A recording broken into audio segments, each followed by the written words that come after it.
Hey guys, how's it going? It's Janet Glad here. And Stephen Kane with Venture Realty Partners. Welcome to the second episode of The Lowdown. Episode 2.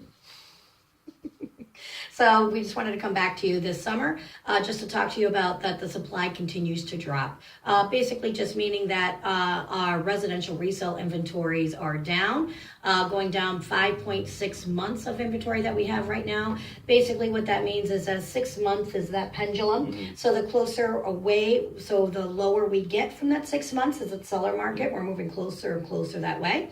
The higher up you go from 6 months turns into a buyer's market. So we're sort of up that way just so you get the gist. So 5.6 months of inventory means that we are still trending, especially into the future. We see these trends happening that we're going to continue to go further and further into the seller's market. Yep.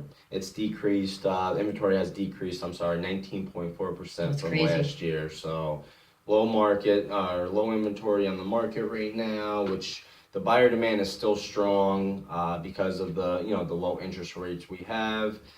But there's not enough homes on the market. So not enough homes on the market, there's less closed sales. We're down 7.4% of closed sales from last year because there's just not enough homes on the market. Yeah, and having to have so less of homes does two things. One, it helps the seller for those that are selling their home right now. We see that the list to sale price is at 95.9%, which is great for the seller. That means that you're getting pretty close to what you're asking for the home. You get a lot of multiple offers. Now, also what we see is with a low residential resale inventory, we see buyer trends moving closer and closer to perhaps more new construction coming into our area. Great for our economy. So it's like we want new construction, definitely builds our economy strength. It will allow buyers to start seeking other venues other than residential resale, and we'll start pushing them to new construction, which is really good. Yeah, you mentioned about the multiple offer situation. It's probably not going away for a while. I agree with As you can tell, we're still very low with the inventory on the market.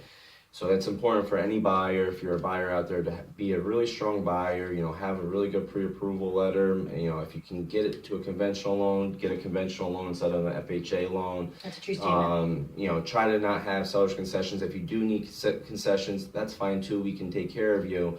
But you need an agent that, does his due diligence and really can, fight for you on that.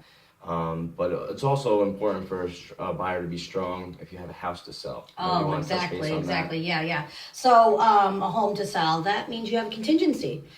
In most cases, a 48-hour contingency. I won't bore you with all the details for that, but contingency means that your offer is contingent on you selling your home. Does not make you a strong buyer. It is not technically a contract, really, until you sell that home and you have funds to put forth to purchase that home. So I suggest to you, in order for you to be a competitive buyer, is put your house for sale right now.